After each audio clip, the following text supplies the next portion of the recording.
Para sa mga dumaranas ng malabong paningin, matubig na mga mata, katarata, at macular degeneration, huwag palampasin ang videong ito. Ako ay 72 taong gulang. Dahil sa aking edad, madalas na malabo at masakit ang aking mga mata, kaya nahihirapan akong magbasa ng Biblia.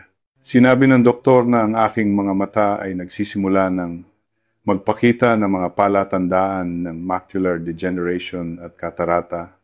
Kung hindi agad magagamot, maaring tuluyan ng mawala ang aking paningin. Pinayuhan ako ng doktor na gumamit ng lutein gummies, isang Amerikanong gummy candy na pampalusog sa mata.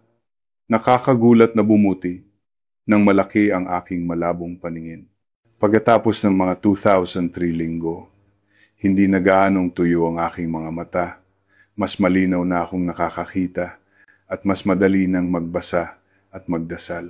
Sinabi ng doktor na ang lutein gummies ay naglalaman ng 20 beses na mas maraming lutein at zeaxanthin kaysa sa ibang mga suplemento sa mata. Muling pinapagana ang retina na matagal nang nasira. Pinapagaan ang mga mata, inaalis ang opacity at blurriness. Pinipigilan ang katarata at macular degeneration sa mga matatanda. Ang lutein gummies ay ginagamit ng Philippine Eye Hospital at mga pangunahing ospital bilang solusyon upang suportahan ang paggamot ng mga sakit sa mata. Ang produkto ay sertipikado ng US FDA. Walang asukal ang candy kaya ligtas ito para sa mga taong may diabetes.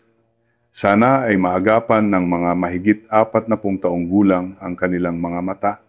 Nakasale ang produkto sa halagang 70%. Napakamura ng presyo, 266 pesos. Box lang, may libreng shipping, huwag palampasin. Iniwan ko ang opisyal na address para sa pag-order sa ibaba ng video para umorder kayo.